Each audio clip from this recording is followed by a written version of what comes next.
Namaste and welcome to Pokhran News. You are watching Pokhran News online TV. हामी every day आउने गर्छौं। Corona भाइरसको संक्रमणको पछिल्लो अपडेट लिएर आउने गर्छौं हामी। कोरोना भाइरस अर्थात् कोभिड-19 नेपालमा पनि लकडाउन भएको आज 58औं दिन भइसकेको छ। विश्वमा 210 भन्दा बढी देशका मानिसहरू कोरोना भाइरसबाट आक्रान्त बनिरहेका छन्। मानव इतिहासमा कोरोना भाइरसले एउटा छुट्टै प्रकारको च्यालेन्जिङ गरिरहेको छ। मानव इतिहास नै यस्तो दुःखद बनिरहेको छ। आम विश्वका मानिसहरूको एउटै मात्रै कुराकानीको एजेन्डा रहन्छ यति बेला कोरोना भाइरस। योबाट कसरी बच्ने, कति मान्छेको मृत्यु भयो, यसको डाटाहरू हेर्ने, यो डाटाहरू अभिलेखहरू पढ्ने, यो नै अहिलेको दिनचर्या बनिरहेको छ। लाग्छ मान्छे चुनाव पश्चात चुनावमा मत परिणाम कस्तो आइरहेको छ, मतगणनाको अपडेट लिए जस्तै गरेर संसारमा कति मान्छे संक्रमित भए र कतिको मृत्यु भयो यो विषयमै दिनहरू बिताइरहेको छ अहिले मानिसले। संसारमा 50,10,000 भन्दा बढी मानिसहरू संक्रमित बनिरहेका छन् भने 19,75,000 भन्दा बढी मानिसहरू रिकभरी भइसकेका छन्, कोरोना भाइरसबाट ठिक भएर घर फर्किसकेका छन्। त्यसैगरी 3,25,332 जना मानिसको निधन भएको छ विश्वमा। 3,25,332 मानवको मृत्यु हुनु भनेको एउटा विश्वलाई नै एउटा दुःखद समाचार बनिरहेको छ। यो पछिल्लो अपडेट भर्खरैको डाटामा हामीले यो कुरा पाइरहेका छौँ। भने नेपालमा पनि 2 जना संक्रमितको निधन भइसकेको छ भने 425 जना मानिसहरू संक्रमित छन्। र यसले के संकेत गरिरहेको छ भने पछिल्ला दिनहरूमा नेपालमा पनि संक्रमितको संख्या बढिरहेको छ। तराईका जिल्लाहरू मात्रै नभइकन पहाडका जिल्लाहरूमा पनि संक्रमितहरू यदाकदा फाटाफुट्ट देखा पर्न थालिसकेका छन् र यसले एउटा संकेत गरिरहेको छ नेपाल पनि कोरोना भाइरसबाट आक्रान्त हुने परिवेश बनिरहेको छ। जो स्ट्रङली कोरोना भाइरसले हामीलाई समाप्त गर्ने हो कि भन्ने एउटा आशंका बनिरहेको छ। हामीलाई पनि गम्भीर समस्या ल्याउने हो कि भन्ने आशंका छ। कतिपय स्वास्थ्य विज्ञहरू, जनस्वास्थ्य विज्ञहरू, चिकित्सकहरूको अनुमान के पनि छ भने उहाँहरूको विश्लेषण, उहाँको अध्ययनले के देखाउँछ भने असार साउनसम्ममा नेपालमा कोरोना भाइरसको संक्रमण अझ तीव्र रूपमा जान सक्छ, जसले जनजीवनलाई वास्तव्यस्त बनाउन सक्छ। त्यसैले सरकारले र हामी स्वयं नेपालीहरूले यसको सावधानी अपनाउनु पर्छ भन्ने खालको एउटा विश्वास र त्यो खालको एउटा दृष्टिकोण बनिरहेको छ। तपाईँ घरमै हुनुहुन्छ, लकडाउनलाई बाध्यताका साथ मनाइरहनु भएको छ अथवा गुजारिरहनु भएको छ, एउटा व्यवस्था छ। त्यसलाई छुट्टी हुन्थ्यो, बिदा हुन्थ्यो भने भ्याकेसन मनायो भन्ने हुन्थ्यो, तर लकडाउनको बाध्यतामा हामी घरमै बाध्य भएर बसिरहेको छ, रुमालिरहेको छौँ, दिनचर्या बिताउन गाह्रो भइरहेको छ। साथसाथै मानिसलाई मनोवैज्ञानिक समस्याहरू पनि थालिसकेका छन्। मानिस शारीरिक रूपले मात्रै स्वस्थ भएर हुँदैन, मान्छे स्वस्थ रहनको लागि उसको मनस्थितिमा एउटा सफापन, मनस्थितिमा एउटा रिफ्रेसमेन्ट हुनुपर्ने हुन्छ। मानसिक रूपमा विचलित बन्न थालिसकेको छ अहिले मान्छे। आज हामी यस्तै मनोविश्लेषकसँगको कुराकानीले जोड्न चाहन्छौँ। हामीसँग एकजना सिनियर, एकदमै वरिष्ठ ज्ञान गुणले भरिएको एकजना त्यस्तो व्यक्तित्व हुनुहुन्छ, मनोविश्लेषक हुनुहुन्छ बासु आचार्य। बासु आचार्य काठमाडौँबाट जोडिनु भएको छ हाम्रो टिभी स्क्रिनमा भने हामी पोखराबाट हाम्रो स्टुडियोबाट कुराकानी गरिरहेका छौँ। आउनुहोस् आजको अङ्कमा मनोविश्लेषक बासु आचार्यसँग कुराकानीले जोड्छौँ र साँच्चै नै तपाईलाई यो निराशाबाट मुक्ति कसरी दिलाउन सकिन्छ, खुसी कसरी हुने, यिनै विषयमा कुराकानी गरौँ। Basu sir, welcome to Pokhara News. धन्यवाद। अब लामो समयको अन्तरालपछि फेरि हामी अनलाइन टिभीमा जोडिएका छौँ। विगतमा 2-3 वर्ष अगाडि सायदै होला तपाईँ म हामी कुनै एउटा टिभी स्क्रिनमा कुरा गरिरहेका थियौँ। फेरि कालान्तरले हामीलाई यो अवस्थामा भेटाएको छ र अहिले चाहिँ अलिकति कोरोना भाइरस अर्थात् कोभिड-19ले विश्वलाई नै आक्रान्त बनाएको अवस्थामा आम नेपालीहरू हामी पनि कोरोना भाइरसका कारणले प्रभावित बनिरहेका छौँ। यो दुःखद प्रभावका अवस्थामा हाम्रो मानसिक एउटा चाहिँ विचलन बनिरहेको छ। रोजगारीहरू खोसिन लागिरहेका छन्, आय आर्जनको बाटो बन्द भइरहेको अवस्था छ। स्कुल कलेजदेखि लिएर कार्यालयहरू, कारखानाहरू बन्द छन्। यो बिचमा मान्छे घरमै थेग्रिन बाध्य छ। यो अर्थमा लाग्छ कि मनस्थिति अलिकति ह्याप्पी छैन, खुसी छैन। के गरौँ मनोविश्लेषकज्यू, कुराकानीको सुरुवात यहीँबाट गरौँ। यो दुखान्त अवस्थामा कसरी खुसी खुसी प्राप्ति के होला आइडिया प्लिज।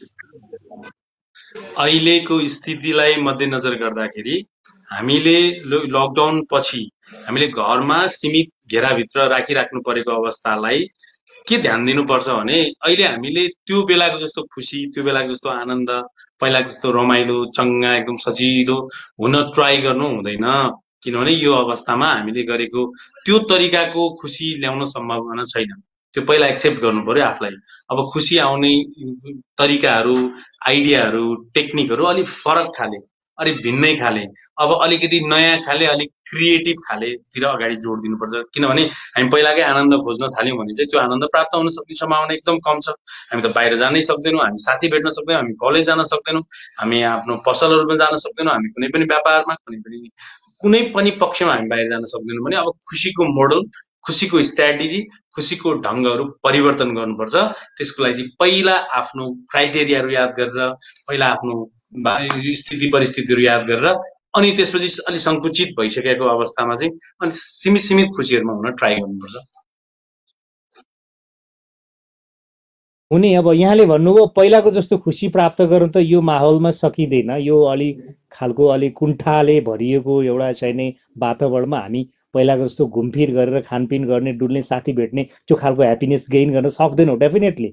अब कोठाभित्रै, घरभित्रै मेबी परिवारको सदस्य, छोराछोरी, बाउ आमा होइन, आफ्नो सदस्य छ घर परिवारमा जो छ उहाँहरूसँगबाट मात्रै खुसी प्राप्तिका लागि एउटा पारिवारिक रिलेसन कस्तो मेन्टेन गर्ने। अब पारिवारिक रिलेसनका साथसाथै अब आर्थिक पाटो जोडिन्छ। जागिरमा नगएको 2 महिना भइसक्यो, तलब नबुझेको 2 महिना भइसक्यो, आम मान्छेहरूमा मजदुरी गरेर चाहिँ कमाइ खाने वातावरण हटिसकेका छ, पकेटका पैसाहरू सिद्धिसकेका छन्। यस्तै स्थितिमा यो गरिबीको अवस्था अथवा अभावको अवस्थामा how can we get the happiness, यो बेला कसरी खुसी प्राप्त गर्ने त तपाईँको आइडिया के हुन सक्छ? अब बुझ्नुपर्ने विषयहरू के छ भने हामीसँग खुसी हुन आधार त प्रशस्त छन्, तर हामीसँग आइडिया नभएको मात्रै हो। हामी पहिला जब काम गरेर भागदौड भरिराखेको बेलामा चाहिँ हामीले कहिले टाइम पाओस् र हामी यस्तो कुरा सिक्थेँ, यस्तो कुरा जान्दै, धेरै कुरा मैले गर्नु छ, घरमै बसेर पनि धेरै कुरा, मतलब कहिले टाइम पाओस् न भन्ने स्थितिमा हामी हिँड्थ्यौँ भने अहिले हामीसँग प्रशस्त टाइम छ।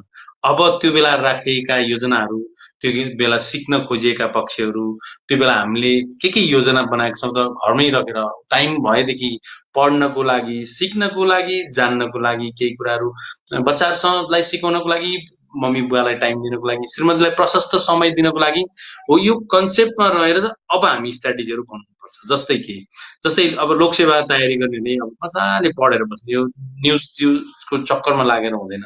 किनभने लोकसेवाकोले एकदम राम्रोसँग पढ्न ट्राई गर्ने, अब बच्चाहरूलाई राम्रो राम्रो ज्ञान गुणका कुराहरू सिकाउँदिन, बच्चाहरूलाई असल बनाइदिन, बच्चाहरूलाई नयाँ नयाँ कुराहरूले एकदमै जागरुक गराउन ट्राई गर्ने, श्रीमतीलाई प्रशस्त समयहरू दिने, घरमा सरसफाइतिर, घरमा नयाँ नयाँ डिजाइनतिर, घरमा रमाइलो माहौल क्रिएट गर्नतिर सकेको आफूले नयाँ नयाँ कुराहरूले तौर तरिकाहरू मिलाइदिनतिर, बुवा मम्मीलाई पनि सजिलो बनाइदिनतिर, भाइ बहिनी हुनुहुन्छ भने उनीहरूलाई माया प्रेम बाँड्नतिर हामीले धेरै गर्न सक्छौँ। हामीले मात्र तरिका सोचेर त्यसलाई अप्लाई गर्न मात्रै नसकेको हो, तर हामीसँग खुसी हुने आधारहरू चाहिँ प्रशस्त छन्। अनि दुःखी हुने आधारहरू मात्रै हामी बढी गइरहेका छौँ कि मान्छेहरू सिचुएसनल हुन पर्छ। सिचुएसन अहिले कोरोना सङ्क्रमित अवस्थामा सिचुएसन त्यो कुराले गुज्रेको छ भन्दैमा अब हाम्रो खुसी नै हराउने त त्यो त मिलेन त। हाम्रो खुसी अब कोरोना आयो खुसी हराउँ भने जस्तो हो क्या, होइन। यतिखेर चाहिँ कोरोनासँग डिल गर्दै सकेसम्म पहिलाको भन्दा बढी खुसी, आनन्द र रमाइलो शान्त वातावरण चाहिँ सृजना गर्नु त्यो व्यक्तिको दायित्व हो अथवा परिवारको दायित्व हो। त्यसको लागि अब घर सल्लाह गरेर कसरी हामी आफ्नो दैनिकी चलाउने त, बिहानदेखि के तरिकाहरू अप्नाउने त, बच्चालाई कति टाइम दिने, आफ्नो स्वास्थ्यलाई कति टाइम दिने, शारीरिक स्वास्थ्यलाई, त्यसपछि हामीले घरलाई कतिको टाइम दिने, श्रीमतीहरूलाई कतिको सपोर्टमा ल्याइदिने, सबै टेक्निक पोइन्ट वाइज गयो भने खुसी सजिलै प्राप्त हुन्छ। किनभने खुसी दुखी नहुने बित्तिकै सजिलो भइहाल्छ।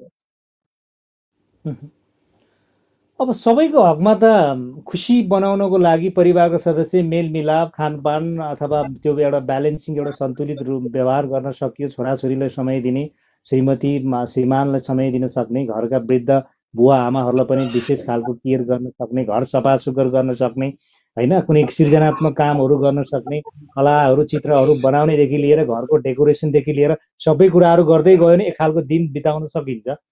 तर रेन्टमा बसिरहेछ मान्छे, दिनभरि मजदुरी गर्दैछ कोही, आफ्नो जागिरबाट आउने आय आर्जनले चाहिँ जीविकोपार्जन गरिरहेछ कोही, जागिरमा गइरहेको छैन।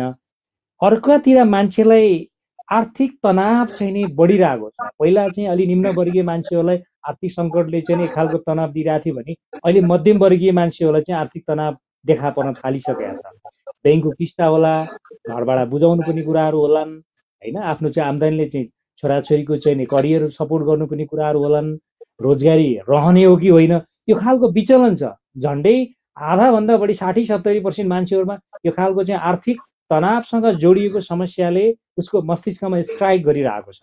यो बेला कसरी खुसी हुने त? अब त्यो आर्थिक पाटो एउटा गम्भीर बन्दै रहेछ, आर्थिक सिचुएसन, आर्थिक चाहिँ नि अभावको एउटा चाहिँ नि अवस्था आइरहेको अवस्थामा हामीले कसरी यो आर्थिकताको कमजोरी र यो बन्द रहेको अवस्था, यो दुईटा अवस्थालाई ब्यालेन्स गरेर पनि शरीरभित्र मस्तिष्कभित्र खुसी कसरी प्राप्त गर्ने, त्यो आइडियामा जाउँ न। म एउटा उदाहरण दिन्छु, म हजुरलाई एउटा उदाहरण दिन्छु। जस्तै हाम्रो यतिखेर मुख्य सहायक र अन्य तीनटा कुरा हुन्छन्। एउटा मुख्य हुन्छ, एउटा सहायक हुन्छ, एउटा अन्य हुन्छ। यतिखेर मुख्य भनेको सुरक्षा बाहेक केही पनि होइन। अहिले मुख्य भनेको सुरक्षा बाहेक केही पनि होइन। भोजन यो मुख्य भित्रै पारेर हामीले अनेक तरिकाले भोजन प्राप्त गर्न, अब जस्तै जनप्रतिनिधिलाई दबाब दिएर हामीले बचे खुचेको साँची राखेर केही उधारो लिएर भए पनि, कसैको सपोर्टमा लिएर भए नि, अहिले भोजन र सुरक्षा बाहेक अरू सोच्न ट्राई गरियो भने त्यसले मानसिक रूपमा पीडा बनाउँछ। अहिले भविष्य सोचेर, अब भोलि मेरो व्यापार सोचेर, मेरो बच्चाको फ्युचर सोचेर, अब मेरोलाई के हालत होला भन्ने सोचे, त्यो सहायक पक्ष हो। त्यो चाहिँ हामी सहायकमा जान्छौँ। त्यो मुख्य चाहिँ अहिले सुरक्षा मात्रै हो। सुरक्षा र भोजन, स्वास्थ्य, शारीरिक स्वास्थ्य, मानसिक स्वास्थ्य, अनि सुरक्षा र भोजन, यति पक्ष चाहिँ मुख्यमा राख्नु पर्यो। अनि सहायकतिर अनि त्यसपछि ट्राई गर्नु पर्यो। नत्र के हुन्छ भने यो बेला के गर्ने र के नगर्ने मुख्य कुरा हुन्छ। यतिखेर अहिले प्रगतिका कुरा, जिन्दगीका कुरा, भविष्यका कुरा, उसका कुरा, व्यापार घाटाका कुरा, त्यो मुख्य पक्ष हुँदै होइन। यतिखेर नितान्त आनन्दले शान्तिले भोजन गर्ने, त्यसपछि दिनभरि अनेक अनेक उपाय सोचेर रमाइलो र खुसी बाहेक अरू केही गर्न पाइँदैन। भोजनकै अभाव छ, खानामै अभाव छ भने पनि लो मलाई अभाव भयो, तिमीहरू मेरो जनप्रतिनिधि हौ, तिमीहरूलाई मैले हामीले भोट पनि हालेको, लु मलाई भोजनको प्रब्लम छ भने एकदम दिल खोलेर माग्ने, त्यसपछि त्यो खान सक्यो, फेरि अर्कोचोटि माग्ने। यो दुईटा बाहेक अरू टाउको दुखाउन खोज्यो भने चाहिँ अनि हामी मानसिक रूपमा नै विक्षिप्त हुन्छौँ। जब मानसिक रूपमा विक्षिप्त हुन्छौँ तब हामी कोरोनालाई डिल गर्न सक्दैनौँ। हामी जहाँ कहीँ भड्किराखेका हुन्छौँ, जतासुकै गइराख्नुपर्छ। त्यसपछि उताबाट सङ्क्रमित हुने सम्भावना छ, त्यताबाट सङ्क्रमित हुने सम्भावना छ। त्यसकारण अहिले मुख्य, सहायक र अन्य, मुख्यमा भोजन र सुरक्षा। अब सहायकतिर जाने हो भने भोजन र सुरक्षा पूर्ण भयो भने चाहिँ अनि त्यसपछि हामीले सकेको कसैलाई सपोर्ट गर्न सक्छौँ, नसकेको भने अब हामीले अनलाइन कसैले हेल्प गर्न सक्छौँ, फोन गरिदिएर सक्छौँ। त्यो सहायक पार्ट हो। प्रगतिको पार्ट हो त हाम्रो त कहाँ हो, कहाँ हो, त्यो अन्यतिर जान्छ कि अन्य। तैँले प्रगति होइन, तिमीहरूको प्रगति भएको छ र यहाँ हामीलाई गाह्रो भएको छ, उसको प्रगति छ, उसको छ, म त छैन नि भन्ने होइन। यतिखेर प्रगति र दुर्गतिले हाम्रो जिन्दगी निर्धारण गर्दैन। यतिखेर बाँच्नु, टिक्नु र सङ्क्रमित नहुनु नै सबभन्दा ठुलो सम्पत्ति हो। त्यसैले आफ्नो सम्पत्ति पहिचान। अब यो पोइन्ट सुन्दा चाहिँ अहिले अलिकति आम मान्छेहरूलाई एक खालको ऊर्जा मिलिरहेछ। साँच्चै हजुरले भने चाहिँ पहिलो र दोस्रो एउटा चाहिँ सुरक्षा र खानपान, यो दुईटा कुरो मात्रै सोच्ने, यो दुईटा अप्सनलाई मात्रै अहिले शिरोधार्य गर्ने, कसरी खाना प्राप्त गर्न सकिन्छ र कसरी सुरक्षित बन्न सकिन्छ। अरू प्रगतिको कुरालाई चाहिँ थाती राखेर यो दुईटामा मात्रै लाग्यो भने त अलिकति मान्छेले केही न केही पोजिटिभिटी डेभलप गर्न सक्छ र आफूलाई सुरक्षित र आफूलाई चाहिँ मानसिक रूपमा विचलित हुनुबाट के जोगाउन सक्यो होइन त? अब अहिले मैले बारम्बार जोड दिइराखेको छु, लकडाउनदेखि अहिले आजका मितिसम्म प्रत्येक दिन हामी बहस पनि गर्छौँ 8 बजी बेलुका। के भनिराखेका हुन्छौँ हामीले भने अहिले प्रगतिको चिन्ता लिएर मनोपीडा बढाउने कि बिन्दास भएर मनोपीडा सजिलो हुने, त्यो मुख्य कुरा हो। अहिले उसका कुरा त्यसका कुरा कोर्न उसका लागेको कुरा लाग्छ कि कुरा भनेर आफ्नो मानसिक स्वास्थ्यमा डिस्टर्ब गर्ने कि म सुरक्षित छु भने म लाग्यो नलागेको विषयमा बहस गर्दिनँ र म सुरक्षामा चाहिँ बढी ध्यान दिन्छु। अरू मलाई बसको विषय छैन, मैले गर्ने नि केही होइन, मैले सक्ने नि केही होइन है। संक्रमण संख्या घटाउन बढाउनु मेरो हातमा नि केही छैन।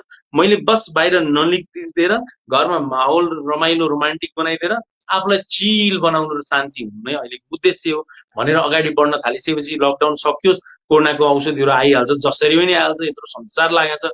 पहिला पहिला अन्य भाइरसहरूमा बरु त्यति लागेको थिएन, यतिखेर त यस्तो लागेको छ कि औषधि पत्ता लगाउनको लागि भने यो त केही समयको लागि मात्रै हो नि। त्यसरी हामीले पोजिटिभ सोचौँ होइन क्या, त्यो हुनै त्यही हो। जसरी भयो भने यो संसारलाई त यो कोरोनाबाट मुक्त गर्नै पर्छ, गर्नु बाहेक अरू उपाय छैन भने हामी टाउको दुखाएर बस्ने जरुरी नै छैन। हामीले अन्दाज गरेर बस्दिँदैन, ला यो होला रे, त्यो होला रे, त्यो स्थिति आउला र त्यो स्थिति आउला रे, मेरो जिन्दगी के होला भनेर तडपिन, बेचैन हुन र घबराहट हुनु भनेको आफूलाई कोरोना त नलाग्ला तर मानसिक समस्या चाहिँ लाग्ने सम्भावना बढी छ। हजुर, जस्तो हामीले अस्ति एउटा तथ्याङ्कलाई पनि हेऱ्यौँ। अब मान्छे यति बेला विद्यार्थीले आफ्नो पढाइको चिन्ता गरिरहेछ। अब वैदेशिक रोजगारीमा भएकोले वैदेशिक रोजगारीमा लगानी गरेर गइसके, त्यहाँनिर भनौँ न रिटर्न आउन सक्ने अवस्था छैन। त्यो चाहिँ अवस्थामा एउटा जब गर्ने सिचुएसनै कोल्याप्स भइरहेको अवस्था छ। व्यापारीहरू आफ्नो व्यापार गर्न सकिरहेको छैन, घरबाट तिर्न सकिरहेको छैन। अब सामान्य कर्मचारीहरू एउटा चाहिँ नि प्राइभेट सेक्टरमा काम गर्ने कर्मचारीहरूले मेरो जब अब खोसिने छ कि, अब अमेरिकामा खोसिरहेको छ, युरोपदेखि अन्य कन्ट्री पनि जब खोसिरहेको छ भने आम नेपालीहरूमा हामी प्राइभेट सेक्टरमा त्यो जागिर पनि खोसिने त्यो चिन्ता गरिरहेको छ। चिन्ताले दिनानुदिन मान्छेलाई छिड बनाउँदै गइरहेको छ। अब इन्डिभिजुअली व्यक्तिको प्रोफाइल, उसको एजुकेसन, उसको लेभल, उसले गर्ने पेसा, उसले गर्ने प्रोफेसनका आधारमा हरेक मान्छेमा एक प्रकारको चिन्ता छ। अस्तिको एउटा तथ्याङ्क हेर्दाखेरि यो लकडाउनको बिचमा 492 जना मानिसले नेपालमा आत्महत्या गरिसक्यो, सुसाइड गरिसक्यो। कोरोनाले 2 जना मान्छेको निधन भयो, तर 8-9 दिन अगाडिको डाटामा चाहिँ 452 जनाले सुसाइड गरिसक्यो, आत्महत्या गर्यो। भने यसरी मानसिक रूपमा विक्षिप्त भइसकेपछि मान्छेले खुसी प्राप्त गर्न जान्दैन, सिकेकै छैन, जानेकै छैन भने उसको दिमागमा नकारात्मक सोच अथवा पीडा र तनाव मात्रै हुन्छ। त्यसले गर्दाखेरि मान्छे एउटा चाहिँ नि आफ्नो शरीरलाई नै त्याग गर्ने खालको घटनाहरू घटाइरहेका छन्। मान्छेले आत्महत्या गऱ्यौँ, यो निराशाजनक कुराहरू भयो। निराशा अबको जीवन, अब कोरोनाको कारणले लकडाउन छ, लकडाउन खोले पश्चात पनि आफ्नो चाहिँ एउटा पुरानो लेभलमा आउन सक्नको लागि अथवा त्योभन्दा प्रगति हुनको लागि त होइन वर्षौँ लाग्ला, म चाहिँ त्यो थाम्न सक्दिनँ, यस्ता खालका चाहिँ नि बेचैनीहरू देखा पर्न थाले। यो बेला पहिलो र दोस्रो यहाँले भने चाहिँ त्यो त भइहाल्यो। अरू थप कुराहरूले कसरी मान्छेलाई चाहिँ नि अलिकति सहज बनाउन सक्छ? आशाका किरणहरू हामीले कसरी चाहिँ देख्न सक्छौँ? आशावादी जीवन कसरी बनाउन सक्छौँ होला? जो मानसिक रूपमा सक्षम छ नि, त्यो सडकमा आए पनि त्यसले गरिनै खान्छ, जे केही गर्छ र प्रगति फेरि उसको माहौल खडा गरिहाल्छ। मानसिक रूपमा स्वस्थ हुनु भनेको सिचुएसनल हुनु, परिस्थितिगत हुनु, परिस्थिति जस्तो छ त्यो अनुसारले डिल गर्न सिक्नु। जबकि हामी आफ्नो विचारलाई फङ्सनल बनाउन खोज्दैनौँ र हाम्रा विचारले नै हामीलाई गाँच्छ, थिच्छ र बेचैन बनाउँछ भने उसले त कोर्न आउनै पर्दैन, सामान्य एउटा समस्याले नै उसलाई सताउन सक्छ। त्यसकारण हामी के बुझ्नौँ भने हामी परिस्थिति जस्तो छ त्यस्तै जाने। म हिजो त्यो पोस्टमा थिएँ, त्यो जबमा थिएँ होइन, भोलि जे हुन्छ म त्यही अनुसारले अगाडि बढ्छु, किनभने दुनियाँ त्यही अनुसारले अगाडि बढ्नु परेको छ, म मात्रै होइन। भोलि के हुन्छ त्यो होइन, आज म मजाले टिक्या छु कि छुइनँ। मैले बारम्बार जोड दिन्छु, यस्तो अवस्थामा हामीले भोलिको पर्सि पनि ध्यान दिनु पर्दैन, त पछिको त कुरै छोडिदिनु न। पर्सिको दिन के होला त्यो मतलबको विषय होइन। यतिखेर प्रेजेन्टमा कसरी इन्जोय गर्ने, कसरी इन्टरटेन गर्ने, कसरी रिल्याक्स हुने, कसरी शान्त हुने बाहेक अरू टाउको दुखाउँछ भने उसलाई मानसिक पीडाहरू थपिन्छ र मानसिक पीडाहरू लामो समयसम्म थप्यो भने त मनोरोग हुनसक्छ। जस्तोसुकै मनोरोग, चाहे स्ट्रेस भयो, एक्युट स्ट्रेस डिसअर्डर भन्छ होइन, तीव्र तनाव विकार, चाहे एन्जाइटी भन्छ, डर, बेचैन, घबराहट, एकदमै असहज। अर्को पेनिक भन्छ, अहिले सिद्धिन्छु कि अब गयो कि खुवाको खोक्ने बित्तिकै कोरोना लाग्यो कि ला के हुन खोज्यो, अथवा डिप्रेसन भनौँ, दिक्क लाग्यो, जिन्दगी अर्थहीन लाग्छ, यो संसारमा टिक्नुको उद्देश्य छैन जस्तो लाग्छ। इन्सोमेनिया भनौँ, अनिन्द्राले छटपटी निन्द्रै लाग्दैन। भनेको मतलब मेरो सम्पत्ति भनेको मेरो सोच र मेरो शरीर, यी मेरो सोच र मेरो शरीर अनि मैले गरेका व्यवहार नै मेरो सम्पत्ति हो। यो सम्पत्तिमा नि हामीले नै त्यो सम्पत्ति गुमाउन खोज्दैछौँ, हामीले सोच्न नजानेर, बुझ्न नजानेर, आफूले एनालाइसिस ढङ्गले गर्न नजानेर। त्यस कारणले यतिखेर जहिले म एउटा कुरा जोड दिँदैछु कि हामी सोच्दा ढङ्गले सोचौँ, अरू सब व्यवहार आफै मिल्छ। ढङ्गले सोचेन भने मिलेको व्यवहार पनि छरपष्ट हुन्छ, परिवार पनि छरपष्ट हुन्छ, साथीसँगी पनि बेचैन हुन्छ, होइन त्यो माहौलै खराब हुन्छ। मैले जोड दिन खोजेको के भने यस्तो अवस्था छ, कसरी राम्रो सोचौँ। यस्तो अवस्थामा त राम्रो सोच्नु, त राम्रो अवस्थामा त त्यति राम्रो सोचिहाल्यो भने त कसले सिकाउनै पर्दैन कसैले। राम्रोमा त जहिले राम्रो भइहाल्छ नि, किन टाउको दुखाइराख्नु पर्यो। अवस्था चिन्ताजनक छ, अवस्था अलिक दर्दनाक छ, अवस्था अलिक ट्रमाको छ, अलिक अभिघातजन्य अवस्थामा चाहिँ राम्रो सोच्न, राम्रो बुझ्न र एकदम ज्ञानी भएर अवेर हुनुपर्छ। त्यस कारण यस्तो अवस्थामा ओहो कसरी सोच्ने त, सोच्ने कसरी सोच्ने भने हरेक कुरालाई यथार्थपरक ढङ्गले एक्सेप्ट गरेर सोच्ने, स्वीकार गरेर सोच्ने। कोरोना आउँदैछ, संक्रमित हुन सक्ने सम्भावना छ त नि, छ र त सुरक्षित भएको त। अनि मलाई भयो नि, मलाई कसरी हुन्छ त म सुरक्षित छु भने, म छुइनँ भने चाहिँ हुन्छ है मलाई। अनि के गर्ने त, रणनीति अपनाउने सुरक्षाको। त्यसपछि अब के गर्ने, अब बढी टाउको दुखाउन नखोज्ने, आनन्दले यही क्राइटेरिया, यही माहौल, यही भित्तो, यही साथी, यही श्रीमती, यही बेबी, आफ्नो जति छन् त्यति, अनि फोन, इन्टरनेट छ त अनेक उपायहरू, अनेक फ्याक्टरहरू। त्यसमा रमाउनको लागि सिक्ने, रमाउने होइन, रमाउनु त नजानेपछि न पीडा हुन्छ। सिक्ने, रमाउन जानेपछि पीडै हुँदैन। पहिल्यै थाहा हुन्छ उनीहरू पहिले कतिको रमाइला छन्, कतिको माहौल क्रिएट गर्न सक्छन्, कतिको अप्ठ्यारो परिस्थितिमा कसरी डिल गरेर आएका छन्, कसरी भोगेका छन्, त्यो पहिल्यै भोगेर आएका हुन्छन्। पहिले भनेको लकडाउन अगाडि नै हाम्रो व्यक्तित्व आउँदै गर्दा। अहिले चाहिँ के हुन्छ, अचानक यस्तो दर्दनाक स्थिति भएपछि त सोच्दै नसोचेको, देख्दै नदेखेको, भोग्दै नगएको, सुन्दै नसुनेको विषय अचानक आइसकेपछि हामीलाई कस्तो कस्तो असहज हुन्छ। यति बेला बुझ्ने, ओ यतिखेर बुद्धि लाउनुपर्छ, नत्र मलाई भन्दा बाहेक कसैलाई हुँदैन है गाह्रो भनेर बुझ्नुपर्छ। जस्तो तपाईँसँग पहिला पहिला मान्छेहरूले मलाई आत्महत्या गर्न मन लाग्यो, मलाई चाहिँ राति छटपट भयो, म सुत्न सकिनँ, म झन्डै मरौँ कि जस्तो भयो भनेर कल पनि गर्थे। म त्यो विषयमा अपडेट पनि थिएँ तपाईँसँगको कहिलेकाहीँको भलाकुसारीमा। र आजकल चाहिँ यो लकडाउनको यस्तो गम्भीर परिवेशमा यहाँलाई ट्रुली भन्दाखेरि कस्ता प्रकारका तपाईँका क्लाइन्ट अथवा कस्ता प्रकारका व्यक्तिले तपाईँलाई फोन कल गर्छन्, त्यो अलिकति सेयर गर्नुहोस् न। धेरै फोन कलहरू भनेको चाहिँ गाह्रो भयो भनेर आउँछ। सुन्नेलाई चाहिँ के गाह्रो भयो भन्ने हुन्छ, यस्तो प्रब्लम नहुँदा चाहिँ के गाह्रो हुन्छ, चुप लाएर बस्नु नि भन्नुहुन्छ। तर जब एडजस्टमेन्ट प्रब्लम हुन थाल्यो भने, एडजस्ट हुन नसक्ने समस्या हुन थाल्यो भने चाहिँ उसलाई त्यो माहौलमा टिक्नै नसक्ने हुन्छ र उसलाई औडा हुन्छ, छटपटी हुन्छ, छातीभारी हुन्छ, अनि काँध गल्छ, चिडचिडा हुन्छ, के गरौँ, उठौँ, कता जाउँ, के गरौँ भन्ने हुन्छ र उसले आफूलाई सम्हाल्न सक्दैन। यसलाई एडजस्टमेन्ट डिसअर्डर भन्छ।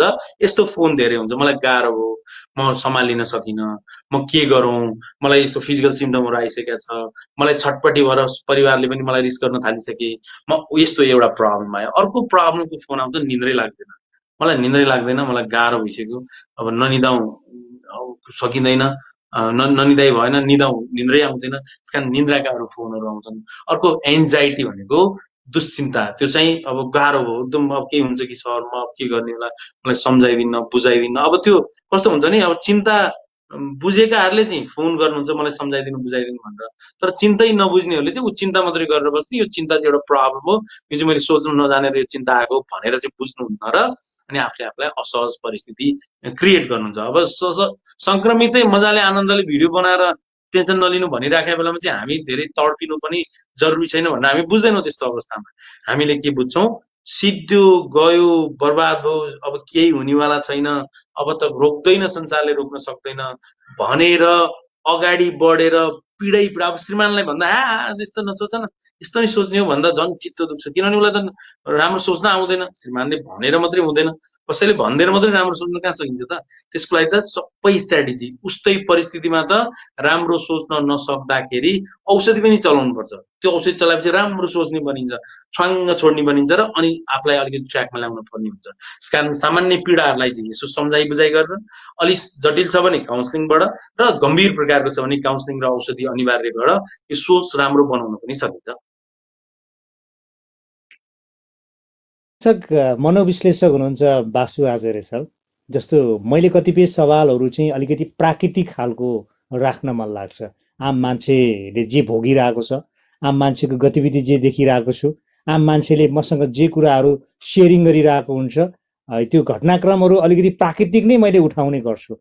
र अहिले मान्छेहरू के भइरहेछ भने आफन्त इष्टमित्रमा त्यो नेपालमा होस् विदेशमा होस् जहाँ रहे तापनि फोन कम्युनिकेसन गरिरहेको हुन्छ, इष्टमित्र साथी सर्कल आत्मीय जनहरूसँग पनि कुराकानी कसरी गरिरहेको हुन्छ भने ल बाँचिएछ भने भेटौँला, बाँचिएला जस्तो छैन, फलाना देशमा यति मरे, फलाना देशमा यति मरे, नेपालमा यो भइरहेछ, बाँचिएछ भने भेटौँला, के अरे बाँचिन्न होला, यत्तिकै होला, यो खालको नैराश्यताजनक खालको चाहिँ नै कन्भर्सेसनहरू गरिरहेको सुनिन्छ देखिन्छ होइन। कतिपय हामीलाई आउने कलमा पनि बाँचिएछ भने भेटौँला, के अरे होइन, के छ कसो छ, स्वास्थ्यको केयर गर्नुहोस्।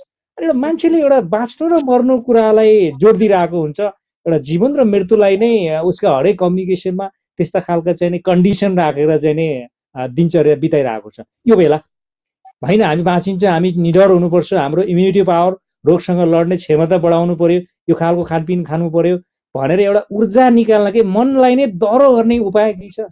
मनलाई अलिकति बनाउनु पर्यो। मनलाई दह्रो गर्ने उपाय भनेकै ज्ञान हो, बुझाइ हो, अन्डरस्ट्यान्डिङ हो, सोच हो, उसको धारणा हो, उसको पर्सेप्सन हो। ऊ विषयवस्तुलाई कुन दृष्टिकोणबाट मनन गर्यो त्यो दृष्टिकोणबाट उसको अन्डरस्ट्यान्डिङ फ्याक्टरहरू क्रिएट हुँदै अनि त्यसपछि विचारहरू आउँछ, अनि इमोसनहरू आउँछ, अनि फिजिकल सिम्टम आउँछ र व्यवहार गर्छ। मैले के जोड दिन खोजेको भने हामीले जुन तरिका मेरो बारेमा कसरी सोच्छु र म माहौलको बारेमा कसरी सोच्छु, मैले सोचेको सोचकै आधारमा मलाई भावनामा असर पर्छ र व्यवहारहरू गर्न बाध्य हुन्छु। म राम्रो सोच्छु भने मेरो व्यवहार पनि राम्रो हुन्छ, म मनगणन्ती सोच्छु भने मेरो व्यवहार पनि डिसफङ्क्सन हुन्छ। त्यसकारण मेरो सोच नै आत्मबल भनेको के त? आत्मबल भनेको आत्मा भनेको सोच, बल भनेको त्यसको पावर, सोचको पावर, बुझाइको पावर, ज्ञानको पावर, बुद्धिको पावर। यतिखेर हामीले तडपेर विदेशमा हुनेहरू अहिले आउन पाइन भनेर रुवावासी गर्नुहुन्छ, जबकि सम्भावनै छैन। अहिले म जस्तो स्थितिमा पोखरा आउन चाहेर पनि सक्दिनँ, म त सकौँला किनभने मसँग पास होला, तर अरू जो कोही हजुर सक्दैन नि यस्तो स्थितिमा। अनि यस्तो स्थितिमा मैले जतिसुकै तडपे पनि केही हुनेवाला छ त छैन नि। यस्तो स्थितिमा त जसरी हुन्छ मजाले यहाँ बस्ने। अब युके हुनुहुन्छ नि युके, दुबई हुनुहुन्छ नि दुबई, दक्षिण कोरिया दक्षिण कोरिया, युएस हुनुहुन्छ युएस, जहाँ हुनुहुन्छ त्यहाँ माहौल खडा गरेर रमाइलो गरेर नाचगान गरेर आनन्दले गफ जोतेर टेन्सन नलियो सब मिल्छ भनेर एनालाइसिस गर्नुपर्ने। हामी चाहिँ कसरी एनालाइसिस गर्छौँ? हामी चाहिँ यो विषयवस्तुलाई चाहिँ अब हिजो अब लकडाउन अगाडिसम्म चाहिँ सजिलो बस्न सक्ने ठाउँ त्यहाँ लकडाउन अगाडिसम्म चाहिँ आनन्दले हाँसखेल मजा लुट्ने रे। अनि लकडाउन भएपछि ल मैले सकिनँ भनेपछि के त त्यहाँ भने चाहिँ ओहो मैले माहौल बुझ्न सकिनँ है, मैले यो स्थितिमा त झन् बढी नै यहाँ टिक्न चाहिँ सिक्नुपर्छ है भन्नेतिर लाग्दैन मान्छे। अनि आफ्नै आफ्नै तर्क हावी गर्छ र आफ्नो तर्क हावी भएपछि त फेरि फङ्सनल तर्क भएन भने त उस्तै अनि यस्ता यस्तै अभिव्यक्तिहरू दिन्छ, अनि पीडा दिन्छ, घरमा नि पीडा दिन्छ। युएसबाट त यति मसँग अनलाइन अहिले जोडिनु भएको छ कि गाह्रो भयो, अब बाँचिँदैन, सिद्धि के गरौँ त्यो सोचेपछि फेरि अब शरीरतिर लक्षणहरू देख्छ, शरीरमा लक्षण देखेपछि ला मलाई शरीरमा लक्षण देख्यो, अब मलाई के हुनु पर्यो, हार्ट एट्याक हुन्छ कि यो हुन्छ कि त्यो हुन्छ कि त्यो, फेरि त्यसपछि अब हस्पिटल जाउँ लिँदैन भने हेर्नु त कसरी सिनारियो बिग्रेको। भनेको मतलब हामी कुनै पनि विषयलाई बुझ्न जान्नु भनेकै आत्मबल बढाउनु हो भनेर बुझ्नु पर्यो। जस्तो म अलिकति मिडल एजको मान्छेहरू, अलिकति वयस्क मान्छेहरू, अलिकति प्राउड उमेर अलि ढल्किँदै गरेका मानिसहरूमा अहिले धेरैको कुराहरू सुन्नमा आउँछ कि निन्द्रा परेन। धेरै सोच्यो होला निन्द्रा परेन, स्वाभाविक हो। त्यो निन्द्रा परेन, निन्द्रा लागेन भन्ने जुन एउटा समस्या छ, त्यो पारिवारिक रूपमा समाजमा, अब त्यो नेपाल होस् विदेश होस् जहाँसुकै बसेको, त्यो बौद्धिक होस् अथवा त्यो हाइली एजुकेटेड होस् अथवा एजुकेसन कम भएकै व्यक्ति जो होस्, मस्तिष्क त एउटै उसले सोचिरहेको हुन्छ, बेचैनीका कुराहरू खेलाइरहेको हुन्छ। राम्रो निदाउनको लागि साउन्ड स्लिप, राम्रो निदाउनको लागि चाहिँ सुत्ने बेला हामीले कस्तो कुराहरू सोच्न चाहिँ अलिकति उपयुक्त हुन्छ, यो कुराहरू सोच्यो, यो विषयमा चाहिँ तर्कनाहरू खेलायो, दिमाग यो विषयमा चाहिँ नि लगायो भने राम्रो निदाउन सकिन्छ। एउटा मनोविश्लेषकको हिसाबले यहाँले यो कुराहरू सोच्नुहोस्, यो विषयमा चाहिँ तपाईँ कल्पना गर्नुहोस्, जसले गर्दा चाहिँ एउटा मिठो निद्रा पर्न सक्छ। कुनै त्यस्तो टिप्स हुन सक्छ? अब निन्द्रामा अलिकति जाउँ। निन्द्रा चाहिँ हाम्रो जिन्दगीको सबभन्दा महत्त्वपूर्ण आधारै निद्रा हो। निन्द्रा भनेको हामीले यसरी म्यानेज गर्नुपर्छ कि निन्द्राले हामीलाई शक्ति दिन्छ, ऊर्जा दिन्छ, शान्त दिन्छ, खुसी दिन्छ, रमाइलो भयो सबै निन्द्रामा केन्द्रित छ। किनभने दिनभरको भाग दौडभर लाइफले बिस्तार बेलुका गएपछि मजाले थकान, मानसिक रूपमा थकान, शारीरिक रूपमा थकान भइरहेको बेलामा आनन्दले निदाइसकेपछि त्यो भोलिपल्ट ऊर्जावान भएर निक्लिन्छ।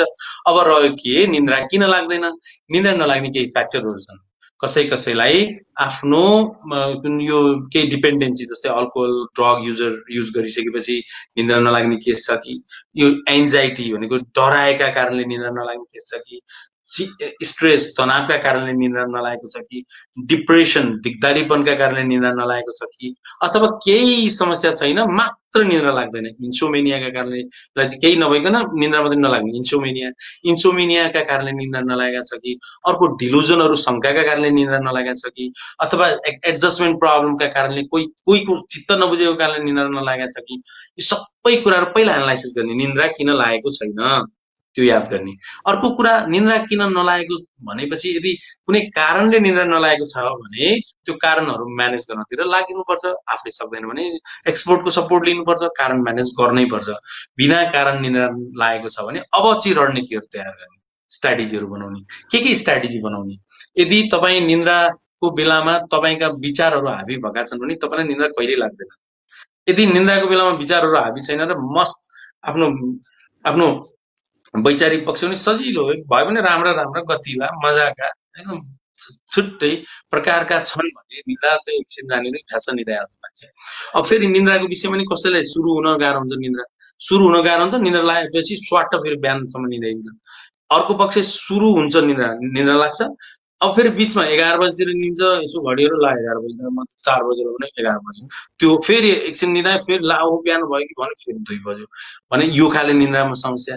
तेस्रो निन्द्रामा समस्या भनेको चाहिँ बिहान बेलुका निन्द्रा लाग्छ अनि फेरि बिहान पक्क हुन थालेपछि निन्द्रा लाग्दैन अनि त्यो उठेपछि निन्द्रा ठ्याप्पै हराउँछ। यी 3टा प्रकारका अनिन्द्राहरू हुन्छन्। त्यसकारण निन्द्राको विषयमा चाहिँ सबै एउटा राम्रोसँग एनालाइसिस गरेर अनि उसलाई एकदमै आवश्यकता पर्यो भने काउन्सिलिङको सपोर्ट लिएर र अनि नत्र त उसलाई 3 दिन 4 दिनसम्म नियमित सुतेन भने त उसको मानसिक समस्या सन्तुलनमै गडबड आउँछ।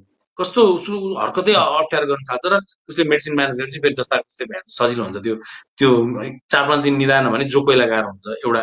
र अर्को कुरा 4-5 दिन निदाएन भने उसलाई औषधि चाहिन्छ। 4-5 दिन अब निदाउने फेरि ननिदाउने गरेर 1-2 महिनासम्म निदाउने ननिदाउने क्रम भयो भने पनि उसलाई औषधि चाहिन्छ। अब औषधि चाहिने केस भने चाहिँ रोगै भएको कारणले हो। तर यी हामी जस्ता यी आत्तिएर डराएर बेचैन भएर अनिन्द्राको लागि चाहिँ उसले स्ट्राटेजीहरू नै लाउनुपर्छ। त्यो स्ट्राटेजीको लागि चाहिँ अनिन्द्राका स्ट्राटेजी भन्ने हाम्रो भिडियोहरू छ, त्यो लामो छ, त्यो 1 घण्टाको प्रयोग छ, त्यो हेऱ्यो भने पनि सजिलो हुन्छ। अनिद्रालाई निद्रामा लाउन फेरि अथवा निद्रा लाग्ने खालको बन्नको लागि सुत्ने बेलामा अलिकति पोजिटिभ कुराहरू सोच्ने होइन, आशावादी कुराहरू सोच्ने होइन, निराशाका कुराहरू ऋण धनका कुराहरू होइन, एउटा चाहिँ नि भविष्यका एउटा अन्धकार सिँढीहरू छन् कि भनेर सोच्नुभन्दा पोजिटिभ कुराहरू सोच्यो भने अलि निन्द्रा पनि लाग्ला। यदि निन्द्रा लाग्दै लागेन भने अब त्यसको खानपान तातो पानी पिएर सुत्ने अथवा भनौँ न कुनै तातो दुध छ भने त्यो दुध पिएर सुत्ने अथवा चाहिँ भनौँ न अरू कुनै त्यस्तो खानेकुराहरू होला अथवा उसको सुगर प्रेसर चाहिँ बढिरहेको अवस्थामा पनि झ्याप्प निन्द्रा नपर्न सक्छ, ती कुराहरूलाई पनि फिजिसियन डक्टरहरूसँग सल्लाह लिने, यी खालका कुराहरू अर्का मेडिकल पार्ट भयो। आज चाहिँ हामी चाहिँ मनोविश्लेषक एउटा चाहिँ साइकोलोजिकल कुराहरू गरिरहेछौँ। अब मान्छे यो लकडाउनको यो एउटा दुःखद अवस्था गुजारिरहेको छ र मैले रिपिटेडली भनिरहेको छु, आज 58 दिन छ नेपालमा पनि लकडाउन, अझ बढ्ला अथवा जेठको 20 गतिसम्म गभर्मेन्टले एउटा चाहिँ डिटर्मिनेसन गरिसकेको छ, एउटा फिक्स गरिसकेको छ त्यो दिनसम्म। भने यी बाँकी दिनहरूलाई पनि मान्छेले दुःखभित्र पनि पीडाभित्र पनि खुसी हुन सिक्ने, दुःखमा पनि सुख खोज्ने भनेको घरायसी सामग्रीहरू, घरायसी चिजहरू, घरायसी परिवारका सदस्यहरूसँगको चाहिँ एउटा चाहिँ नि आत्मीयता, यी कुराहरूलाई ब्यालेन्स त गर्ला। कहिलेकाहीँ मान्छेको मन फुत्किरहेको हुन्छ, एकै ठाउँ बसिरहेको हुन्छ, परिवारको सदस्यसँग बसेको हुन्छ, मन उडेर टाढा पुगिरहेको हुन्छ, मनले के सोचिदिरहेको हुन्छ, शरीर यहाँ छ मन डुलिरहेको हुन्छ। त्यो मनलाई आफ्नो बसमा ल्याउनको लागि, साइकोलोजिकली मनलाई आफ्नो बसमा ल्याउनको लागि फेरि कुनै त्यस्तो टिप्सहरू हुन सक्छ कि? ओके, याद गरौँ है, जहिले म एउटा ड्रइङ गरिदिन्छु, हामी कुन वेमा जाने, जस्तो सुकै परिस्थितिमा कुन वे, कुन बाटोमा हामी आनन्द चाहिन्छ कि दुःख चाहिन्छ? चिन्ता दुःख बेचैन हो नि यो बाटो हिँड्छ सधैँ, यो बाटो यो वे। आनन्द रमाइलो शान्ति हो नि जस्तो सुकै परिस्थितिमा यो हिँड्छ। हामी हामी हाम्रो खुसी यो बाटो गरेर हुँदैन। यो बाटो कस्तो? यो चिन्ता, डर, बेचैन, शङ्का, छटपटी, नकारात्मक अनि व्यक्ति केन्द्रित, धैर्यतामा कमी यी लगायतै सबै पक्षहरू कम्पेयर गर्ने, सानो समस्यालाई ठुलो बनाउने, पुरै भविष्य आफैले सक्दिन, सम्भव छैन भनेर अन्दाज गर्ने, होइन? कुनै पनि विषयलाई फङ्सनल नजानी हो नि यो बाटो हिँडिन्छ त्यो ढुक्कले। रमाइलो, आनन्द, शान्त, धैर्यवान, अवेरनेस, एकदम सिक्ने, ज्ञानी हुने, विवेकी हुने, तार्किक हुने, सबैलाई सम्हालेर लान ट्राई गर्ने, आफ्ना मात्रै कुरा हाबी नगर्ने। यदि यो बाटो छ भने यो हो भने आनन्द आउँछ, मजा आउँछ, खुसी आउँछ। भनेको मैले के जोड दिएको भने आफ्नो विषयहरू मैले अरूलाई बुझ्ने तरिका, मैले मलाई बुझ्ने तरिका, अरूले मलाई बुझ्ने तरिका, कुन तरिकाबाट अगाडि लागिया छ त्यो तरिकाबाट अगाडि लैसकेपछि हामीले खुसी खोज्नै पर्दैन। त्यो स्वस्फूर्त आउँछ नि खुसी। खुसी भनेको यो खोजेर आउने कुरै होइन नि, स्वस्फूर्त ल्याउनु पर्ने कुरा हो। यस्तो अवस्थामा त झन् छङ्ग पर आनन्दले बस्नु पर्छ। यस्तो अवस्थामा चाहिँ झन् पर्छ कि यस्तो जो अभिघातजन्य अवस्था छ, यो अभिघातजन्य अवस्थामा खुसी हराउँछ मान्छेको। अब ट्राई गरे खुत्ता खत्ता साथी बनाएर हुन्छ कि च्याटिङ गरेर हुन्छ कि बच्चाहरूसँग रमाइलो गर्नुहुन्छ कि तस्तरीका तर्क नगरेर हुन्छ कि न्युजहरूतिर अहिले वास्ता नगरेर हुन्छ कि एकदम यो माहौल मेरो माहौल हुन्छ। त्यो पहिलाका कुरालाई लिएर पीडित नहुने। पहिला मजा आएको थियो यार, त्यो ठिक छ, त्यो मजा आएको थियो भन्ने कि पहिलाको कुरामा यस्तो मजा आएको थियो अहिले मजा आएन भन्ने हो। यस्तो परिस्थितिमा जान्छ नि मान्छेको मुहारमा हाँसो आउँछ। मुहारमा हाँसो आएपछि व्यवहारमा हाँसो आउँछ। मुहारमा रोदन आयो भने व्यवहारमा नै रोदन हुन्छ। व्यवहार राम्रो गर्न मन छ पछि भने जुन दिनसम्म लकडाउन हुन्छ, जुन दिनसम्म कोरोनाको मेडिसिनहरू म्यानेज हुँदैन, त्यो दिनसम्म जस्ताको तस्तै पहिला जस्तो थियो अहिले त्यस्तै, पहिला जुन तरिकाले हिँडेको थियो त्यस्तै, त्यो स्थितिमा हिँड्न ट्राई गर्ने, खोज्ने, सिक्ने। नत्र लकडाउन त अझ 1-2 महिना लम्बेला, त्यो बेलासम्म हाम्रो मानसिक पक्ष चाहिँ एकदम कमजोर हुन सक्छ है। त्यो यो भिडियोले के सोच्न बुझ्न जरुरी छ भने 2 महिना 3 महिना दशैंसम्म लकडाउन भयो भने हामी सजिलो हुनै पर्छ। तपाईँ त्यत्रो बेरसम्म कसरी हुने भन्ने नै होइन। त्यति बेरसम्म नहुने भए सिक्ने। अब त अनेक तरिकाहरू छ सिक्नको लागि। अनलाइन काउन्सिलिङको व्यवस्था गरिदिएको छ। फेरि उसलाई स्टडी नगरेसम्म भन्न पनि गाह्रो हुन्छ क्या के सिक्ने, कसरी सिक्ने, उसको क्षमता के छ, उसको बुद्धि के छ, उसको विवेक के छ, उसको आधिकारिकता के छ, उसको परिवार के छ, ऊ कुन तरिकाको छ, कुन पक्षको होइन, सबै बुझेर उसलाई राम्रोसँग सिकाउन लागि पनि अगाडि बढ्नुपर्छ। त्यस कारण मैले जोड दिएको के भने खुसी हुने आधार हामी चाहिँ छ, दुखी हुने आधार हामी चाहिँ छ। खुसी हो भने ढङ्गले सोच्नु पर्यो, दुखी हुने बेढङ्गले सोच्यो भने मजाले दुखी हुन सकिन्छ। जस्तो मान्छेले भन्ने गर्छ उद्देश्य के लिनु, उडी छुनु चन्द्र एक, ठुलो उद्देश्य लिनुपर्छ, चन्द्रमाला छुने उद्देश्य लिनुपर्छ भनेर मान्छेले भने हुन्छ। तर परिस्थिति जटिल छ, परिस्थिति गाह्रो छ। यो बेला मैले ठुलो सपना देख्नुहुन्न, सानो सपना देख्नुपर्छ, महत्त्वकांक्षी हुनुहुन्न। चन्द्रमाला छुने सपना होइन कि सपना एकदमै सानो देख्यो भने कमसेकम त्यो सपना पुरा हुन सजिलो होला। अथवा त्यस्तो भयङ्कर सपना नदेखौँ, आफ्नो जे छ त्यसैमा रमाउँ, एउटा महत्त्वकांक्षी नबनाऊ भनेर मैले भने यो बेलाको परिवेशमा मैले ठिकै सोचेँ, ठिकै भने के हुन सक्छ? एउटा हेर्नु है, यो धरती भयो, यो चन्द्रमा भयो है, यसले उद्देश्य लियो चन्द्रमा छुनु। के राखौँ भने उद्देश्य लिनु उडी छुनु चन्द्र एक, सकेन भने यही धरती ठिक, यही ठिक छ है, सकेन भने चाहिँ यही हो नि ठिक भन्ने कन्सेप्ट पनि बनाउनु पर्यो। भएन भने यही धरती ठिक छ मेरो लागि, किनभने चन्द्रमा नपुग्नु नै असफलता होइन। चन्द्रमा नपुग्नु असफलता होइन, आनन्दले धरतीमा मजा लिनु पनि सफलता हो है। सफलता आर्थिक पक्षलाई अथवा आफ्नो के भन्छ सम्पत्तिलाई मात्रै जोड दिनु भएन। आफ्नो सफलता, आफ्नो जब, आफ्नो सबैको वावाईलाई मात्रै जोड दिएर हुँदैन। परिस्थिति बस चेस जस्तो क्या, डिफेन्स पनि गर्ने, परिस्थिति आयो भने भाग्ने पनि, त्यस्तै परिस्थिति आयो भने आक्रमण पनि गर्ने। आक्रमण, डिफेन्स र ब्याक हुनु नै जिन्दगी हो। आक्रमण मात्रै जिन्दगी होइन, आक्रमण धेर गर्ने त हार छ चेस। त्यसकारण के बुझौँ, हामीले परिस्थिति अनुसार चन्द्रमा नै पुग्ने, त्यहाँ पुग्न सकेन। एपोलो 11 भन्ने एउटा मुभी छ क्या टम ह्याङ्क्सको, त्यहाँ हेर्नु त चन्द्रमा पुग्ने के एपोलो 12 कि के है मैले बिर्सेँ, चन्द्रमा पुग्न नसकेर फर्के आउँछ पछि कस्तो आनन्द आउँछ कि कमसेकम मैले ट्राई त गरिने हो। ट्राई गर्नु त कति महत्त्वपूर्ण कुरा हो। भनेको मतलब हामी चन्द्रमामा पनि मजा लुट्ने हो, धरतीमा नि मजा लुट्ने भनेर कन्सेप्ट बनाउने। भनेपछि जे छ त्यसमा पनि खुसी हुन सिक्नु पर्यो। महत्वाकांक्षी भन्दा पनि भइरहेको परिवेशसँग, भइरहेको प्राप्तिसँग, भइरहेको चाहिँ नि एउटा चाहिँ नि जुन प्राप्त गरिरहेको चिज छ, जुन प्राप्त गरिरहेको समाज छ, परिवेश छ, जुन धरती छ, यो धरतीमा पनि रमाउन सिक्नु पर्यो। अहिले मान्छेहरू सहरमा बस्न छोडेर गाउँतिर गए। अलि पहिल्यै एउटा चाहिँ ट्रान्सपोर्टेसनको फेसिलिटी पाउनेहरू गाउँमा खेती किसान गर्ने, आफ्नो बारीमा चाहिँ नि करेसा बारी अथवा बारीमा चाहिँ कुटो कोदालो गर्ने, अबदेखि म खेती गर्छु, गाउँमै रमाउँछु भन्ने खालको मान्छेको एउटा मानसिकतामा त्यो परिवर्तन आइदियो। भनेको ठुलो सहरमा व्यस्ततामा, एउटा आधुनिकतामा, एउटा सेडेन्टरी लाइफ बिताइरहेको मान्छे back to the nature, back to the village, त्यो खालको कन्सेप्ट आइरहेको छ। यसले पनि मान्छेलाई, यहाँले अहिले जुन कुराहरू डिस्क्राइब गरिरहनु भएको छ, जुन कुरालाई इलेबरेट गरिरहनु भएको छ, त्यस्तै गरेर मान्छे back to nature, back to home, back to country, यो खालको कन्सेप्टमा आइरहेको छ। यसले एक प्रकारको खुसी दिन्छ। यसलाई चाहिँ अब हामीले सकारात्मक रूपबाट लिएर हाम्रै अर्ग्यानिक चिजहरू उत्पादन गरेर आफ्नै चाहिँ करेसाबारी, आफ्नै खेतबारीमा उब्जाएर खानुपर्छ, निर्भर आत्मनिर्भर हुनुपर्छ भन्ने खालको सन्देश पनि मान्छेले सिकिरहेको छ। कोरोना भाइरसले मान्छेको जीवन एउटा पद्धतिलाई नै परिवर्तन गराइदिइरहेको छ। एउटा संस्कारलाई, एउटा संस्कृतिलाई, आफ्नो एउटा व्यावहारिकतालाई, आफ्नो व्यवसायलाई, आफ्नो अवधारणालाई नै चेन्ज गराइदिइरहेको अवस्थामा हजुरले भनिरहेका कुराहरूलाई केही न केही हदमा जस्टिफाई त भइरहेका छन्। भनेको खुसी प्राप्तिका लागि नर्मल नेचुरल कुराहरू नै उपयुक्त छन्। यो भन्दाखेरि यहाँले यसलाई सही मान्नुहुन्छ होइन? मृत्युवरण अनिवार्य छ हामी जिन्दगीमा। हामी एक दिन जो कोही मर्छौं, मर्ने दिनसम्म हाम्रो जिन्दगी शान्तिले मृत्युवरण गर्न सक्छौं कि सक्दैनौं भन्ने कहिले एनालाइसिस गरेनौं क्या हामीले।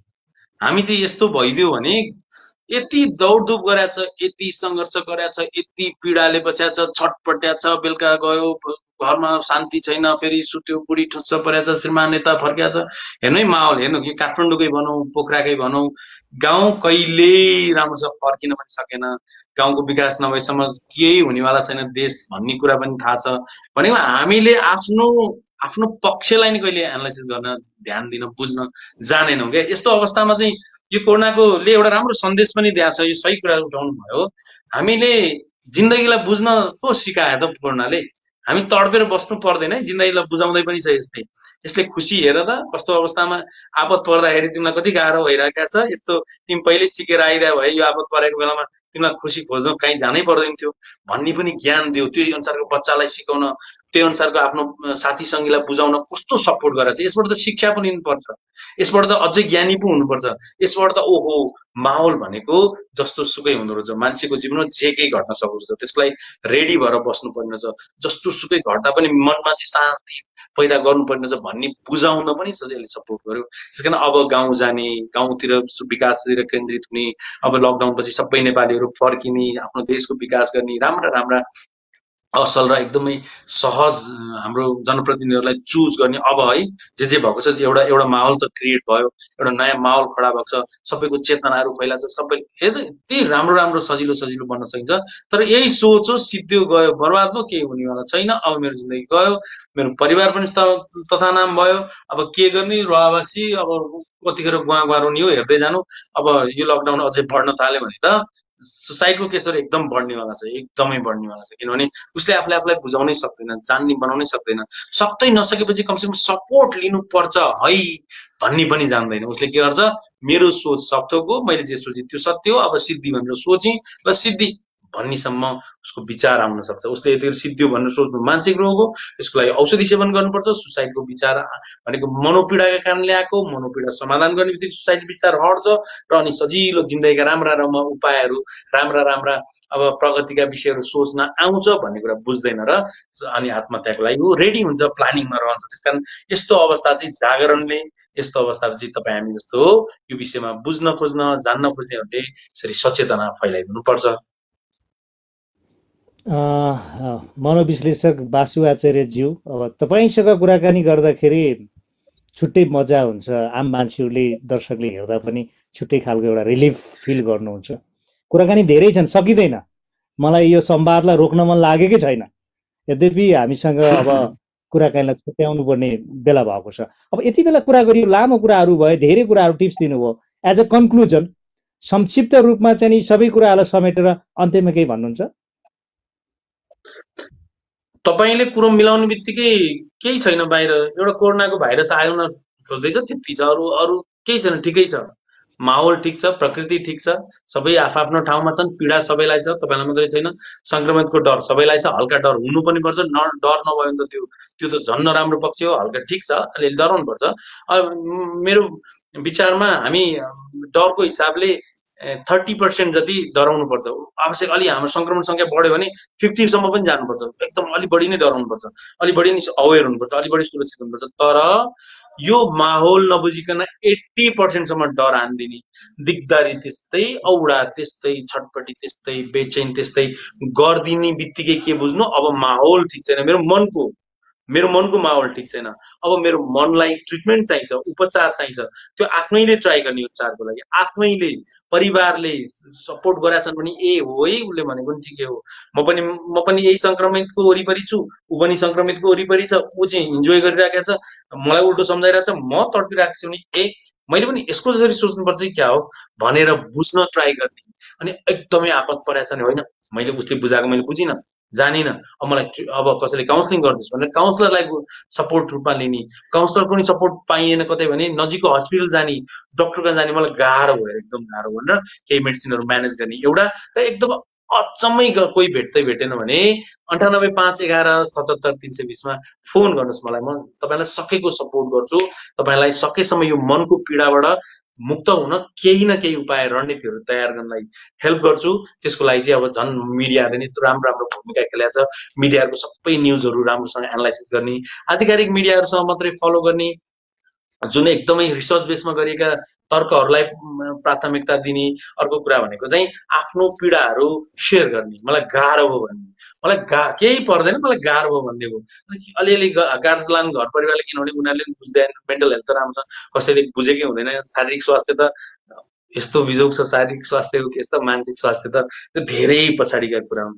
एउटा डिप्रेसन र एन्जाइटीको फरक त हामीलाई थाहा हुँदैन भने अब कहाँबाट बिचरा उसका मनका पीडाहरू बुझ्छ कसैले। त्यस कारण जनचेतना नै मनोपीडाका समाधानका पहिलो आधार हुन् भन्दै तपाईँहरूलाई शरीर एकदम स्टे सेफ, स्टे फ्रेस, एकदम मजा लुटेर आनन्दले शान्तिले खुसीले हेर्ने बस्ने, त्यति सङ्ख्या गयो ठिक छ ठिक छ, त्यति बढेछ ए बढेछ ल ठिकै छ त, उता आएर ए ठिक छ अलि सेफ है तिमीहरू, यसरी सजिलो यसरी ढुक्कले बस्नु पर्छ, नत्र केही हुँदैन। कोरोना मैले अघि नै जोड्ने, कोरोना लाग्न नलाग्ला मनोरोग लाग्छ। बासु आचार्य सर, यहाँको यो स्पेसल टाइम र पेन रिलिफ कन्भर्सेसनको लागि थ्याङ्क यू सो मच। हजुरसँग यति मजा आउँछ किनभने थोरै सञ्चारकर्मी हुनुहुन्छ जो चाहिँ साँच्चीकै बौद्धिक हुनुहुन्छ, म हजुरसँग सधैँ आभारी हुन्छु। धन्यवाद। Thank you once more. साँच्चै नै दर्शकबिन, आज हामीले मनोविश्लेषक बासु आचार्यसँगको कुराकानी जोड्यौँ, उहाँ काठमाडौँबाट जोडिनु भएको थियो र यो लकडाउनको यो गम्भीर परिवेशमा, यो पीडादायी अवस्थामा तपाईँ आफैलाई कसरी खुसी बनाउने, कसरी ह्याप्पी बनाउने, ती कुराहरू आजको कार्यक्रमबाट केही न केही टिप्स पाउनुभयो भन्ने मैले पनि अपेक्षा गरेको छु। कार्यक्रम हेरिदिनु भयो, thank you very much. You have a wonderful time. नमस्ते।